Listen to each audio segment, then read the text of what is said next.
Telespettatori, buona giornata, ben ritrovati con l'appuntamento quotidiano con la trasmissione ore 13, appuntamento del mercoledì con la CGIL. Quest'oggi parleremo in particolare di malattie professionali, nello specifico poi nel settore dell'edilizia e del legno. Qui con me ospiti in studio per approfondire queste questioni abbiamo Valentina Dalle Feste del patronato Inca CGIL di Treviso. Buongiorno, grazie per essere qui con noi. Poi Sara Pasqualin della CGIL di Treviso. Buongiorno, grazie anche a lei per essere qui con noi. E Veronica Gallina della Fillea CGIL di Treviso. Buongiorno, grazie allora alle nostre ospiti per essere qui con noi. Malattie professionali dunque, un argomento sicuramente molto ampio e molto complesso, quello che andremo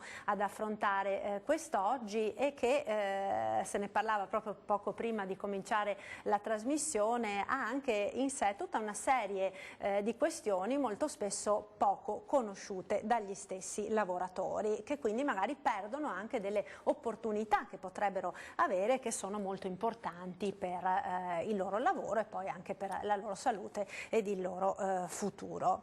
Valentina Dalle Feste, allora nel dettaglio, insomma nello specifico, malattie professionali, no? Un argomento molto ampio e molto vasto. Il vostro impegno in questo senso come patronato qual è? Allora, la premessa è perfetta, purtroppo mi trovo a condividerla nel merito, perché la maggior parte dei lavoratori che si rivolge al nostro patronato ignora di fatto la possibilità di avere delle tutele concrete in questo ambito. Quindi se dovessi iniziare a dare qualche informazione ai telespettatori, direi sinceramente che nella vita di ognuno, proprio in una prospettiva anche lavorativa che nostro malgrado si sta allungando, si presentano degli episodi che necessariamente vanno a incidere col nostro stato di salute. Ora, il discrimine fondamentale è capire se la situazione di salute che va quindi a mancare è determinata da una malattia che quindi definiremo più comune, piuttosto che da malattie causate dal lavoro.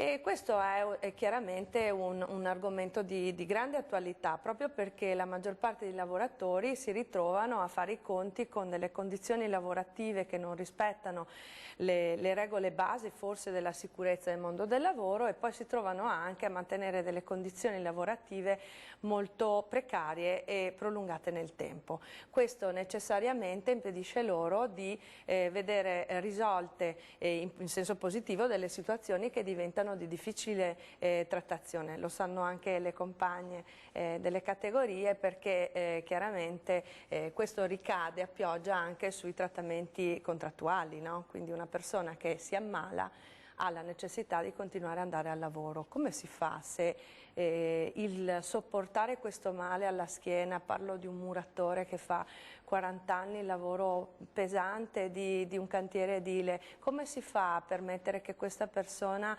riesca ad arrivare indenne al pensionamento? Questa forse è la domanda che noi ci poniamo anche come organizzazione sindacale. E che si pongono anche moltissimi lavoratori, anche perché necessariamente, insomma, con l'innalzamento dell'età pensionabile, ovviamente ci sono sempre più lavoratori in età diciamo non più giovanissima, costretti a dei lavori anche pesanti fisicamente. Quindi nello specifico, per esempio nel settore dell'edilizia, quali sono, Veronica Gallina, diciamo le patologie anche alle quali maggiormente si va incontro e i problemi che riscontrate maggiormente nei lavoratori? Dunque, nel nostro settore è particolarmente appunto interessato a questi fenomeni, specialmente per quanto riguarda quelle che sono le tecnopatie. Quindi sono delle malattie dovute alla ripetizione continua di uno sforzo specifico e dovute anche al fatto che molto spesso non vengono appunto rispettate normative basilari che oggi sono conosciute da tutti. Purtroppo però nelle imprese riscontriamo anche nel nostro territorio, quindi non parliamo di cose lontane da noi, proprio nella quotidianità tante volte del lavoro nelle nostre imprese, nel nostro territorio, riscontriamo che non vengono rispettate alcune norme sulla sicurezza e anche sulla semplice proprio ergonomia dei carichi, dei pesi da sollevare. E questo perché? Per tanti motivi. Una fondamentalmente è la mancanza del rispetto dei contratti e delle normative, che purtroppo è ancora molto diffusa. Questo è un problema che è difficile da sconfiggere e poi il lavoratore ne soffre perché chiaramente per lavorare si devono spesso accettare o ci si trova ad accettare delle condizioni che non sono certo buone in tanti casi. Quando si interviene dal punto di vista dei contratti o comunque del diritto, tante volte, come diceva Valentina, si può intervenire, ma magari si interviene nel tempo e il danno è già stato causato e quindi il lavoratore si ritrova poi con una tecnopatia che è derivata da anni e anni di lavoro in condizioni non ottimali. Lo stesso dicasi per il settore del legno che anche noi rappresentiamo e anche quello dei laterizi. Anche lì un po' la mancanza di aggiornamento nelle nuove tecnologie che ci sono e da alcuni anni sono anche molto sviluppate, che permettono veramente la riduzione del peso del lavoro quotidiano sulle singole persone, con accorgimenti veramente semplici, addirittura dei macchinari che non hanno particolari sistemi tecnologici. Insomma, le tecnologie ci sono anche al giorno d'oggi per alleggerire, come dire, i carichi di lavoro, insomma, su quelli che sono tante gli sforzi volte più comuni. anche noi, confrontandoci con i lavoratori, magari facciamo presente alcune cose e riscontriamo che anche loro magari non sono sempre a conoscenza di queste cose. Il nostro lavoro è un po' di diffondere anche questa coscienza che le possibilità ci sono e poi assieme al patronato lavorare per fare in modo che anche le aziende si aggiornino se non sono aggiornate e dove non è possibile fare cose con i mezzi aziendali possono attingere anche a fondi previsti dall'INAIL per adeguare le proprie strutture. Fondamentalmente quindi le tecnopatie e la problematica proprio del lavoro che nel nostro caso è veramente molto pesante, tant'è che viene ricompreso tra quelle che sono le categorie che hanno la possibilità di andare in pensione con delle modalità un po' agevolate che nel tempo quindi lavori particolarmente usuranti, insomma, cosiddetti gravosi, ecco. Che proprio determinano nel tempo il logorio delle strutture fisiche, specialmente la colonna vertebrale, le muscolature, i tendini della parte alta del corpo e che a lungo andare, se non si interviene, questo impedisce appunto di poter compiere la propria mansione lavorativa per tutto il ciclo che serve e quindi per questo noi a livello anche nazionale, ma non solo, ma anche di confederazione, negli anni abbiamo sempre chiesto di andare a intervenire principalmente sulle modalità di uscita di queste persone dal mondo del lavoro, perché chiaramente per i nostri lavoratori edili non è sostenibile la normale uscita dal lavoro. Pensiamo insomma a un muratore a 67 anni che debba ancora essere costretto a lavorare su un'impalcatura, diventa oltre che gravoso, penso anche pericoloso per lui stesso. Allora, abbiamo una telefonata in linea, sentiamo chi ci chiama. Pronto, buongiorno. Buongiorno, sono Giusy. Buongiorno Giusy, da dove chiama? Da Dosson. Buongiorno, prego. Allora, se una persona che abbiamo in casa con demenza senile, che percepisce l'assegno dell'accompagnamento, se ha bisogno di un ricovero all'ospedale, questo assegno glielo viene bloccato oppure no? Che sappiamo che quel periodo è a carico della ASL, ma chi va a assisterla con spese di badante, di auto, di autobus, perché non ha una pensione alta che fa conguaglio con l'accompagnatoria. Io penso che non dovrebbero, insomma, che non dovrebbero bloccarla, perché ho sentito anni fa che una signora era andata da suo marito per assisterlo e gli hanno bloccato la pensione. L'accompagnatoria. Va bene, allora vediamo di risponderle. Signora Giusi, non è proprio l'argomento del quale stavamo parlando, ma probabilmente vedo sorridere Valentina dalle feste, quindi vediamo di dare una risposta alla signora. Quindi viene sospesa l'accompagnatoria nel caso di ricovero? Ecco, partiamo dal fatto di definire che cos'è l'indennità di accompagnamento, penso che sia utile anche per le altre persone che ci seguono. È una indennità, sostanzialmente una provvidenza che viene erogata quando c'è uno stato di non autosufficienza. Quindi non si valuta la gravità della patologia, ma quanto questa patologia va a incidere sulla capacità che ha la persona di fare gli atti ordinari della vita quotidiana. Quindi può essere un impedimento di tipo motorio, può essere anche un impedimento cognitivo, come magari era il caso di cui ci parlava la telespettatrice. Quindi mangiare, vestirsi, quindi gli atti lavarsi, quotidiani della vita sono proprio quelli che lei ha enunciato. Oppure può esserci una difficoltà di altra natura che può riguardare un decadimento della sfera cognitiva.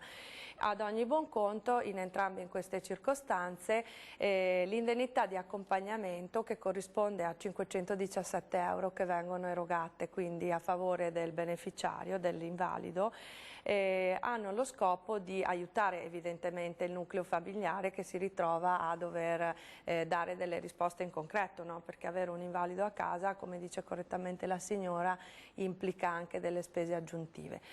Ahimè però nel momento in cui c'è un ricovero ospedaliero si dà per scontato che questa assistenza continua venga data dalla struttura ospedaliera, per cui per evitare di incorrere in situazioni spiacevoli di debiti nei confronti dell'INPS è bene informarsi. In questo caso invitiamo tutti i telespettatori a venirci a trovare per avere questo genere di informazioni.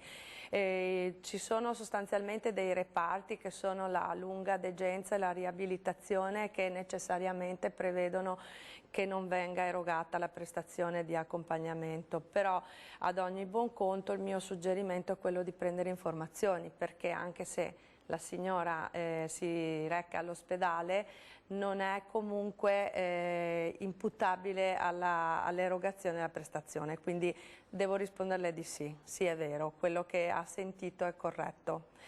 Mi permetto di fare queste precisazioni perché il mondo delle malattie, che è un mondo di cui io mi occupo quotidianamente, lascia il fianco, presta il fianco a tante dinamiche anche che entrano nelle case delle persone. Adesso la signora ha parlato di invalidità civile, a volte invece ci sono le difficoltà di cui parlavamo prima, no? Quindi la malattia in sé è un problema concreto che i nuclei familiari devono affrontare, no? Assolutamente. Quindi sì. lo scopo del patronato, qui insomma è lo scopo di cui io poi mi occupo, è quello di riuscire a rendere fruibili delle tutele che diversamente le persone non avrebbero l'opportunità di avere.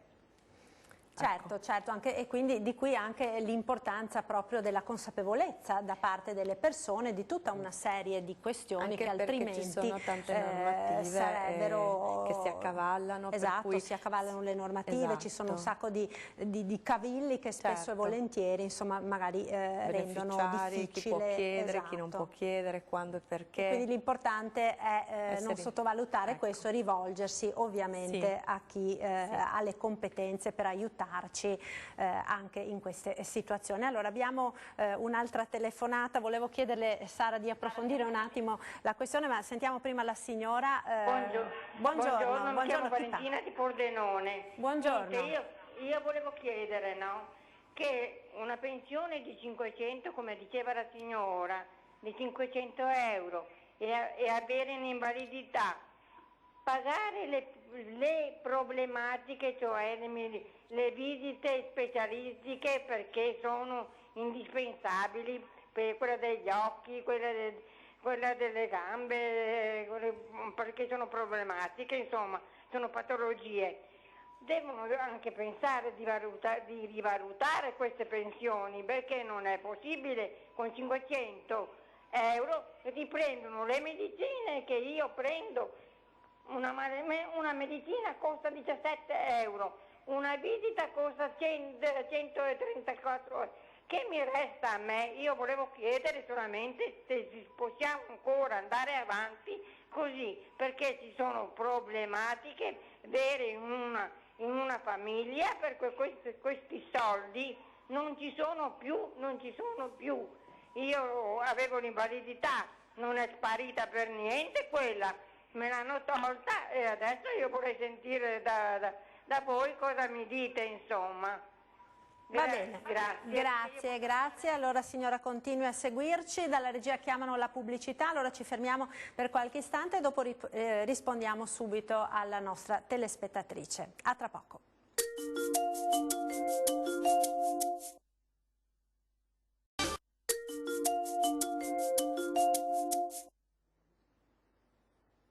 E rieccoci in studio, appuntamento ore 13 con la CGIL risponde. Allora, prima della pubblicità, la telefonata della nostra telespettatrice da Pordenone. Sara Pasqualin, vuole rispondere lei alla signora?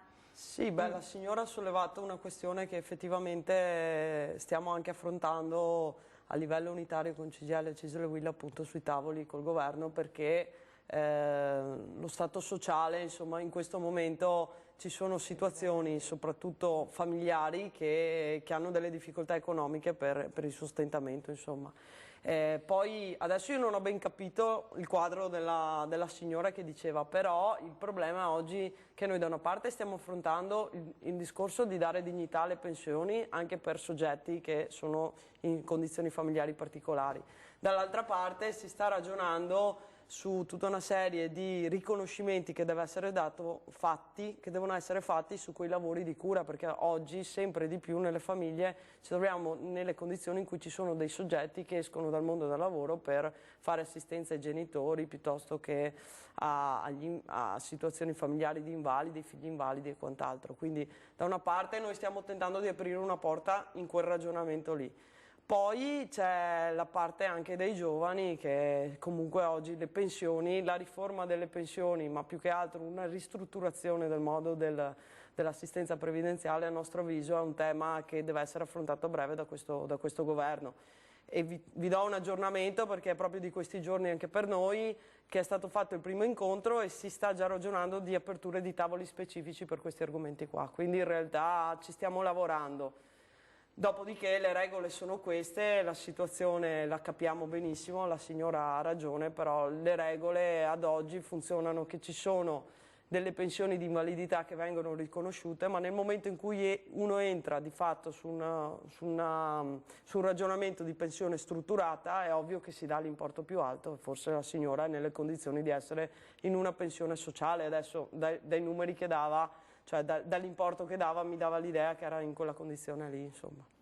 Ecco, quindi ritornando al discorso che stavamo facendo prima della telefonata, è molto importante anche questa presa di coscienza da parte dei lavoratori di quelli che sono i diritti e le possibilità che vengono offerte, nello specifico appunto dicevamo dei lavoratori del legno e dell'edilizia, ma in generale insomma ogni contratto collettivo poi di lavoro prevede determinate situazioni e determinati benefit anche spesso non conosciuti. In particolare proprio per quanto riguarda anche le malattie professionali, la prevenzione e quant'altro. Infatti mi dai la possibilità di aggiungere che la prima cosa da dire è una verità ineccepibile, cioè si può venire licenziati dal proprio posto di lavoro se si è malati.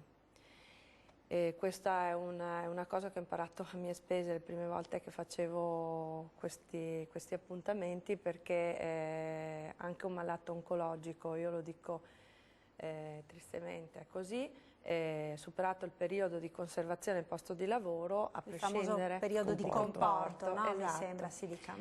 Purtroppo la risoluzione del contratto è giustificata e quindi non si può neanche pensare a un'impugnazione del licenziamento. Questa è la prima premessa. Nel momento stesso in cui io mi consapevolizzo del fatto di avere una patologia professionale, attivo delle tutele che spostano l'interesse in capo all'INAIL. L'INAIL è l'Istituto Nazionale per gli Infortuni Lavorativi e per le Malattie Professionali, appunto, dove in verità tutta la dinamica per la maggior parte dei contratti nazionali, poi parleremo anche di chi non applica questa dinamica, prevede la possibilità di conservare il proprio posto. Mi spiego un po' meglio. Se è vero che io sto a casa per una spalla rotta, per un tendine rotto, perché mi serve l'operazione chirurgica e la riabilitazione, faccio il muratore, l'intonacatore, l'imbianchino, piuttosto rotto durante il lavoro, però l'incidente è avvenuto. A seguito del lavoro, oppure pensando alle aziende del settore agroalimentare, che ce ne sono nel nostro territorio, no? Perché devo per 8 ore agganciare sostanzialmente del materiale per produrre, eccetera, e quindi abduco le spalle al di sopra le braccia al di sopra delle spalle, è chiaro che si rompe il legamento. Allora, fintanto che io non faccio il passaggio e capisco che è di competenza INAIL, cioè capisco che questo problema è di origine lavorativa, mi metto nelle mani dell'INPS e quindi chiaramente rischio di vedermi licenziata, perché chiaramente una patologia come questa ha una risoluzione molto lenta, perché tra la malattia prima, la durata di un'operazione e la riabilitazione si superano ampiamente i tempi di conservazione del posto. Se sono invece, sui 6 mesi, mi pare, noi di solito impropriamente diamo forse queste date, però in verità poi magari rispondo alle compagnie in da maniera più adeguata. Dipende dal contratto. 3 mesi a seconda del contratto nazionale. Dipende dal contratto applicato nel settore specifico, perché ci sono contratti che hanno periodi di comporto diversi. Poi in realtà. Quindi nel momento in cui capisco che questa dinamica non è di competenza, non è una malattia comune, e quindi non mi sono spaccata la spalla perché sono andata a sciare, ma perché ho sollevato pesi o perché ho fatto l'imbianchino 40 anni, ok? Allora a questo punto bussare alla porta dell'INAIL mi garantisce chiaramente, nel momento in cui ho il riconoscimento della patologia, quindi dell'origine professionale della patologia, mi garantisce anche la conservazione del posto, che è un po' il contrario di quello che pensa l'operaio medio, il lavoratore medio. Il lavoratore medio, quando sta male, di solito si prende il Voltaren, si imbottisce di antidolorifici, tiene duro, va a lavorare tutti i giorni, aggrava notevolmente le sue condizioni di salute, accumula il periodo di malattia INPS e poi arriva normalmente nel mio ufficio quando purtroppo io posso fare poco, perché chiaramente il decorso della malattia è lungo e quindi scattano le regole dei contratti. Ecco perché questo è un momento importante secondo me, perché insegna alle persone dove eventualmente possono andare per prendere anche queste informazioni, e il nostro patronato mette a disposizione un'area medico-legale che si avvale peraltro di consulenti esterni, nello specifico di medici del lavoro, che danno questa possibilità, cioè di prendere in carico queste problematiche, fare un'anamnesi lavorativa dettagliata dove si entrerà nel merito delle mansioni svolte dalla persona in tanti anni di lavoro, e poi il consulente procederà con gli adempimenti amministrativi e sanitari. Ma quindi in questo caso, per esempio, entrando nell'INAIL, il lavoratore conserva il posto di lavoro, cioè che cosa succede? Succede che inevitabilmente la competenza amministrativa del periodo di assenza non è più dell'INPS, che gestisce le assenze dei lavoratori a causa delle malattie comuni, ma diventa di competenza INAIL, e abbiamo visto che quindi si salvano, no? dallo scorrere del tempo, e quindi non hanno la chimera del licenziamento dietro le spalle. E poi si attivano delle prestazioni, chiaramente delle tutele di tipo sanitario. Per esempio il lavoratore tecnopatico di cui parlava Veronica prima, quindi il muratore con l'ernia discale, l'operaio avicolo con il problema alle spalle piuttosto che altre patologie, poi magari qualcuna ne diciamo, ha la possibilità di avere delle prestazioni sanitarie, però in questo caso pagate da INAIL, quindi l'esenzione del ticket per esempio per la patologia riconosciuta, la possibilità di aprire delle ricadute come INAIL per i periodi in cui il soggetto debba per esempio fare delle operazioni chirurgiche inerenti alla patologia riconosciuta, la possibilità di avere degli indennizzi economici, cosa che in questi tempi magari non è poi così non voluta, e quindi anche un riscontro economico che può indennizzare il danno permanente che la persona ha contratto. Questo quindi sicuramente sono tutte informazioni molto importanti, perché veramente vanno ad incidere proprio pesantemente sulla vita e sul lavoro delle persone. Allora ancora una piccola pausa pubblicitaria, ci rivediamo tra pochissimo.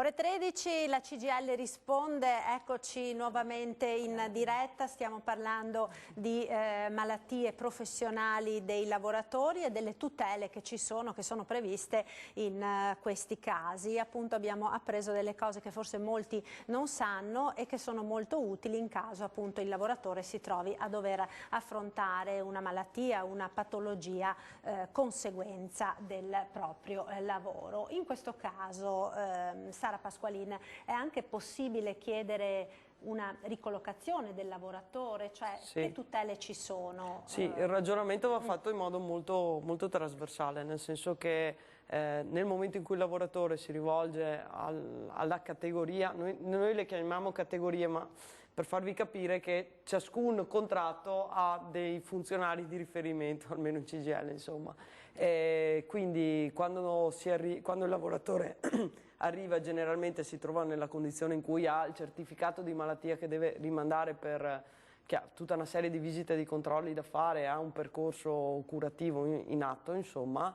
Nel momento in cui arriva da noi, la prima domanda, noi la prima informazione gli diciamo: guarda, contrattualmente tu sai che puoi stare in malattia fino al 6° mese, all'anno o via discorrendo. Dicevamo prima, i contratti hanno periodi di comporto diversi, quindi non è detto che ciascuno ha la stessa cadenza. E dopo dipende dalla malattia, perché ad esempio i casi oncologici, diceva Valentina, abbiamo dei contratti che danno addirittura, non esiste, ci sono dei contratti che proprio è obbligo per l'azienda non licenziare il lavoratore durante il periodo durante la malattia oncologica, perché ci sono percorsi molto lunghi da fare.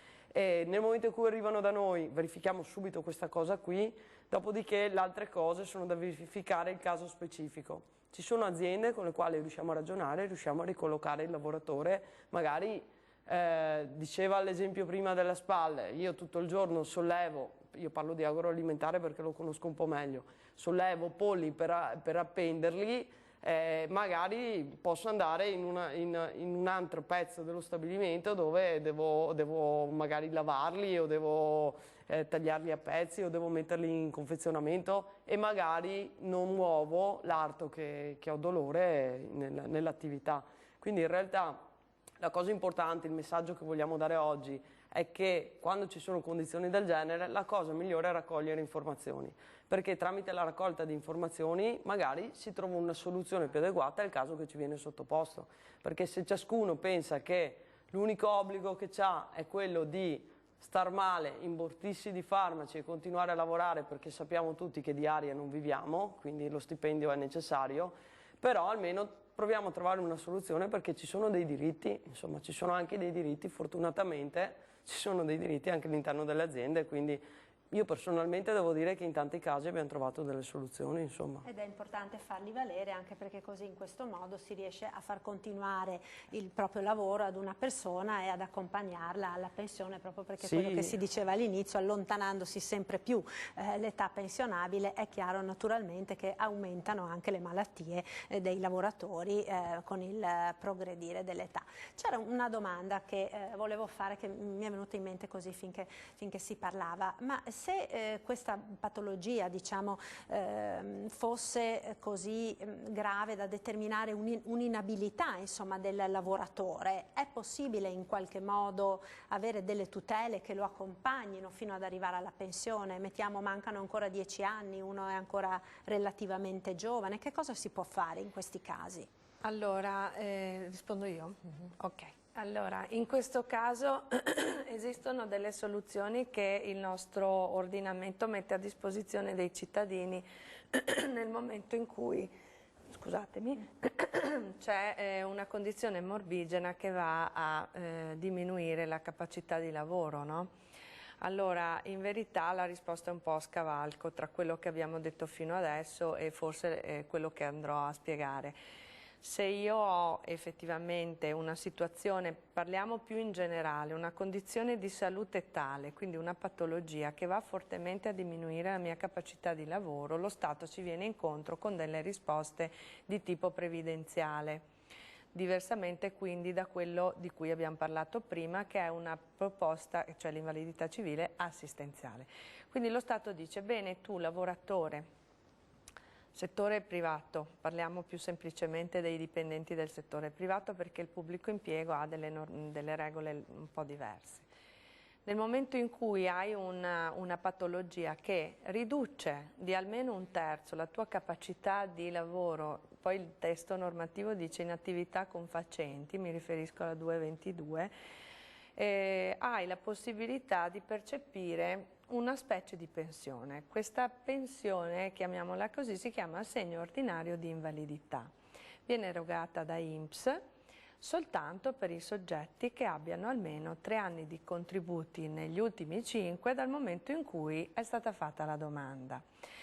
L'INPS è un'assicurazione a tutti gli effetti e quindi eroga delle prestazioni quando viene pagato il premio, passatemi questo modo di spiegarlo. Quindi se io sono un soggetto in attualità di lavoro con una posizione assicurativa attiva, posso valutare all'interno dei nostri uffici la possibilità di dire a questo soggetto: lei in queste condizioni evidentemente non riesce più a continuare a andare al lavoro, questo a prescindere poi dalla valenza lavorativa o no, faccio un discorso un po' più trasversale, e quindi noi possiamo proporre questo tipo di intervento.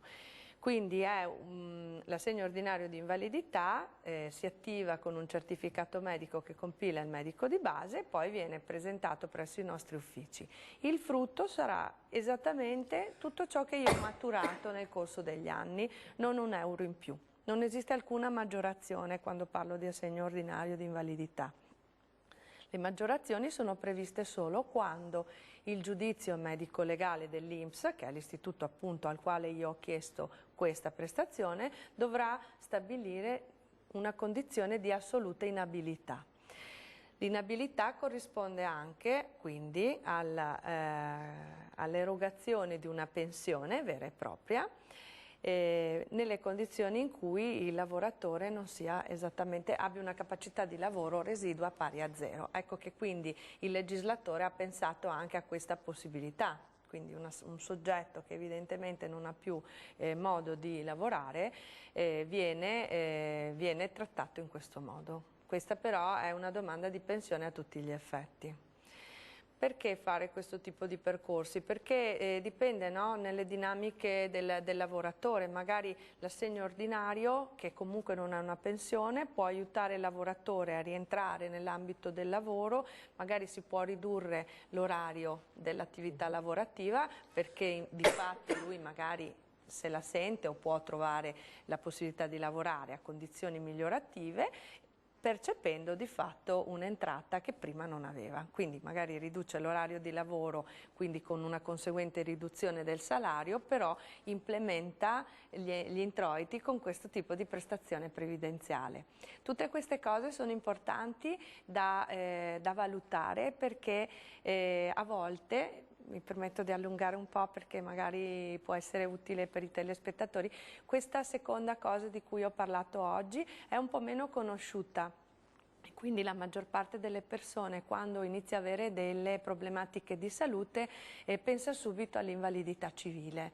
Però io ricordo alle persone che mi vengono a trovare in ufficio che l'invalidità civile va benissimo, è una risposta, ma resta comunque una risposta assistenziale, quindi non tiene conto delle condizioni economiche del soggetto. Ecco il problema della signora di prima, no? Se si superano dei livelli di reddito non si riesce a beneficiare della provvidenza.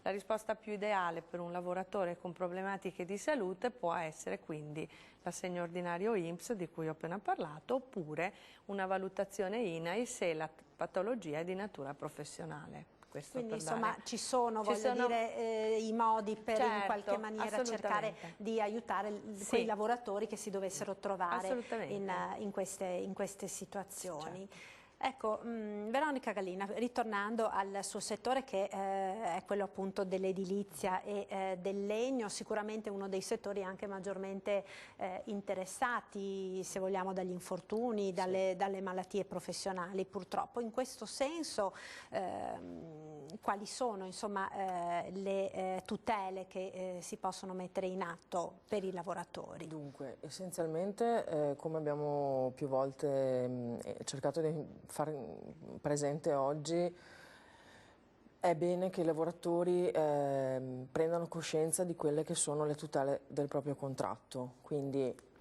come abbiamo detto informarsi, venire da noi e assieme con il contratto in mano verifichiamo qual è il periodo di comporto nel caso si verificasse una malattia non di origine professionale, quindi una malattia comune.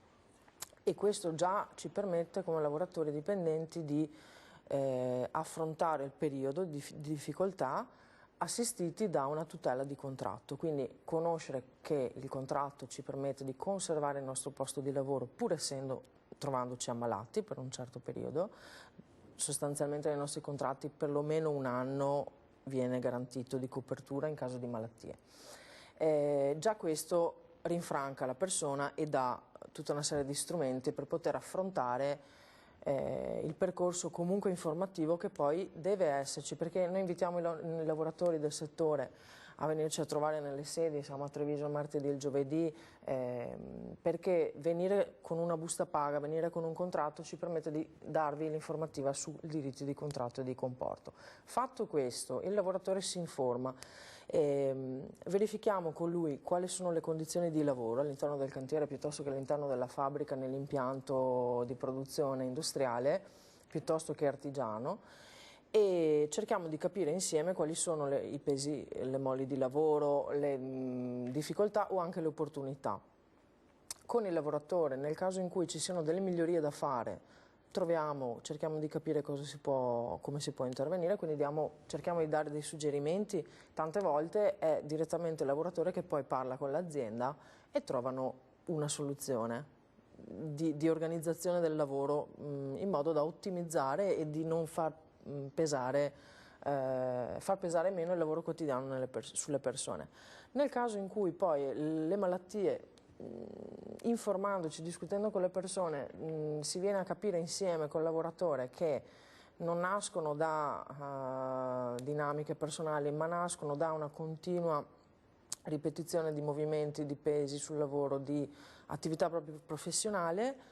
Cerchiamo di capire assieme questo e valutiamo e ci mettiamo in contatto con le funzionari, gli operatori del nostro patronato, perché si lavora assieme, perché lavorando assieme possiamo dare la possibilità ai lavoratori di conoscere meglio quelle delle tutele. Deve essere proprio un lavoro di sinergia naturalmente tra i diversi assolutamente, organismi insomma, con loro poi ci facciamo consigliare e troviamo la soluzione migliore, proprio perché se si tratta di una malattia di origine professionale, assieme al lavoratore, se il lavoratore ci incarica di farlo, perché poi sono tutte dinamiche anche molto personali, le casistiche, no, che si riscontrano, però nel caso in cui ci venga chiesto un aiuto possiamo discutere con lui di trovare magari con l'azienda in prima battuta delle tutele come dei campi di mansione oppure di agevolazioni nell'introduzione di particolari macchinari per agevolare la mansione, nell'attesa che il lavoratore intanto intraprenda un percorso di cura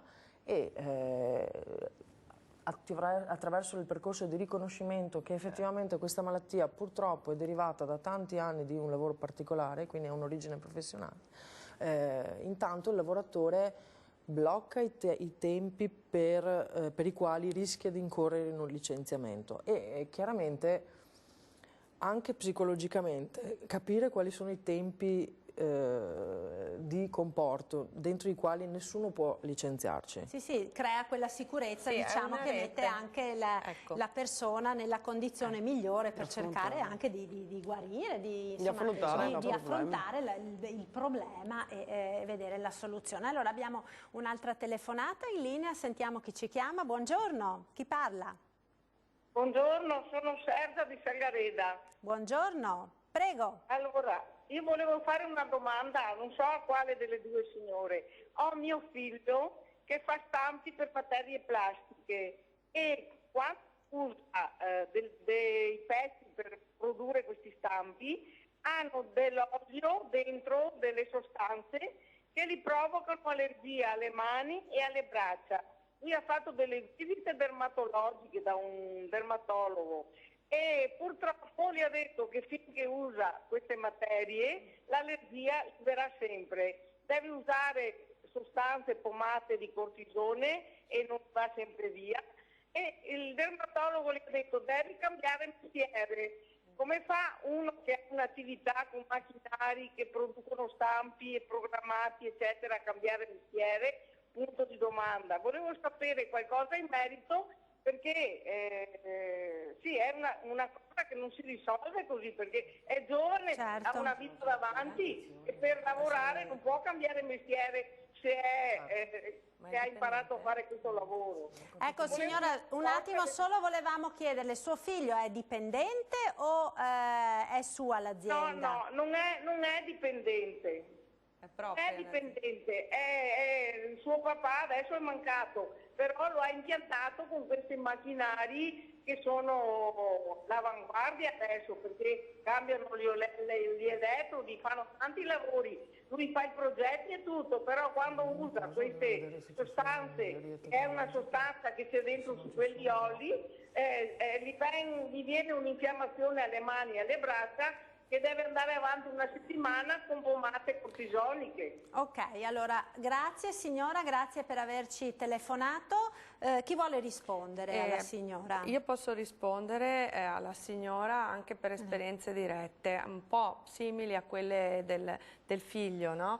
Cioè ci sono delle casistiche in cui evidentemente l'ambiente di lavoro è tale per cui non è che si può usare la bacchetta magica, sparisce la fabbrica con l'esposizione a rischio. Parlo di parrucchiera che era allergica per esempio all'ammoniaca, no? Allora in questi casi anche l'avessero messa a lavare le persone, in ogni caso l'ambiente era talmente saturo di sostanza che questa aveva degli attacchi era una broncopatia ostruttiva e quindi lei necessariamente ha dovuto cambiare lavoro. Come ho avuto degli esempi di panificatori che sono diventati appunto talmente sensibilizzati alle farine e anche persone che hanno dovuto necessariamente cambiare la prospettiva lavorativa, perché cosa succede? Se tu sei in un ambito dove devi usare quello tutto il giorno e non hai la voglia a di metterti i guanti, ecco. Quindi pensavo al caso del figlio della signora che deve necessariamente utilizzare queste sostanze. Ora, escludendo, mi par di capire, la possibilità di utilizzare dei dispositivi di protezione individuale che in questo caso potrebbero, ma queste considerazioni poi non spettano a me, ma eventualmente a un medico competente che eventualmente il figlio deve chiamare in causa, che è il medico che si occupa all'interno del luogo di lavoro di attuare la sicurezza. Posti questi accorgimenti, se poi il problema persiste e quello è il suo lavoro, viene da sé che non c'è una risposta effettiva, se non che lui abbia questo problema di salute. A volte, lo dico anche alle persone che vengono in ufficio, l'ineluttabilità della malattia è il dato di fatto. scegliere di attivare delle tutele è possibile quando queste siano percorribili. In questo caso lui è titolare un'azienda, allora o si informa a livello di sostituzione di macchinari, magari con modelli che non prevedano il contatto diretto delle sostanze, oppure si informa con tipo di oli e di sostanze che non siano pieni di allergenici, come magari è il caso di specie, però non saprei cos'altro suggerire se non questo. Certo. Se fosse sicuramente in un'azienda strutturata con vari reparti e fosse per esempio un dipendente, gli consiglierei sicuramente di venire a trovarmi, e all'interno di una struttura come la nostra avremmo magari la possibilità di capire delle ricollocazioni al di fuori del contatto diretto con la sostanza. Certo, quindi se in quella determinata azienda ci sono delle mansioni che non prevedono il contatto diretto con quella sostanza. Non mi pare sia il caso della signora, da quello che penso di no, perché capito. forse era un'azienda un po' più piccola, magari non aveva tutte queste possibilità, per cui insomma in questo caso la risposta è questa. Allora, ancora una breve pausa pubblicitaria, l'ultima prima di salutarci, a tra poco.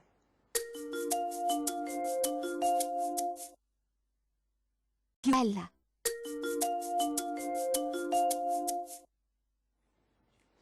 Eccoci nuovamente in diretta con Ore 13, puntata del mercoledì, la CGIL risponde, stiamo parlando di malattie professionali, di possibilità di avere delle tutele da parte dei lavoratori che si trovano appunto a dover affrontare per esempio un problema di malattia. Nel caso di lavori, Sara Pasqualin, particolarmente gravosi, usuranti, ne abbiamo parlato appunto poco fa, per esempio per il settore dell'edilizia, che cosa si può fare? Ci sono delle trattative in corso anche proprio in questo periodo con il governo su questo tema? Sì, in realtà la discussione è aperta da tanti anni e una riforma, come dicevo prima, a livello previdenziale la stiamo portando avanti perché c'è l'esigenza proprio di strutturare il nostro Paese anche nell'ottica di dare delle risposte concrete a determinate situazioni che ad oggi non sono più solo situazioni che succedono un po' a macchia, ma succedono un po' trasversalmente dall'alto verso il basso ormai in tutta Italia.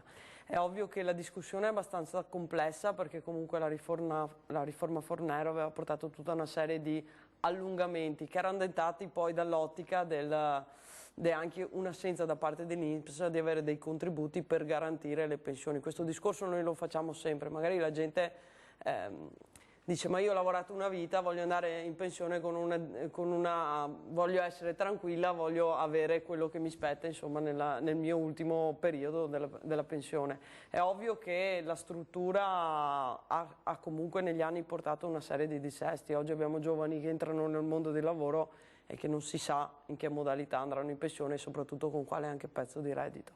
Quindi la discussione su questo è aperta sicuramente quella sui lavori gravosi e usuranti, anche per il ragionamento che facevamo prima, perché non si può pretendere che una persona a 65 anni abbia la stessa capacità fisiche magari di un quarantenne o un cinquantenne, quindi sono tutte partite aperte, sono partite dove stiamo chiedendo a questo governo, noi ma assieme appunto anche alla CISL e alla UIL, perché c'è un fronte unitario sotto questi ragionamenti, si sta ragionando sul fatto che ci siano proprio delle soluzioni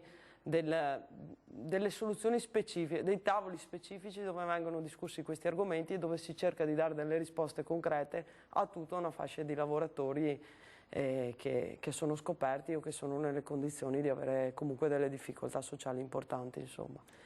Speriamo che questo governo ci dia l'opportunità di portare delle risposte concrete. Ad oggi ci sono tutta una serie di incontri già calendarizzati per febbraio e marzo, quindi ci aspettiamo di avere veramente un confronto onesto. Dopodiché, se no, siamo qui per fare tutte le iniziative che riterremo opportune, insomma. Ecco, peraltro, insomma, ricordiamo che purtroppo sono problemi che ormai sono diffusi un po' in quasi tutte le famiglie, perché appunto, come dicevamo, l'età pensionabile si è alzata, i lavoratori si trovano quindi sempre più vecchi, tra virgolette, a dover continuare a lavorare, le malattie professionali, ma non solo, insomma, purtroppo sono una cosa con la quale siamo costretti tutti a fare i conti. Allora, il nostro tempo a disposizione per oggi è terminato.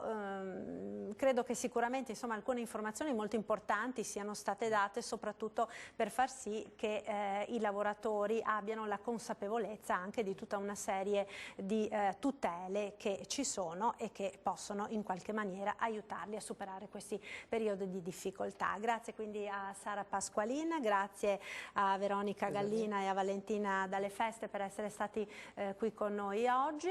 Grazie naturalmente a voi per averci seguito. Ore 13 torna domani, arrivederci.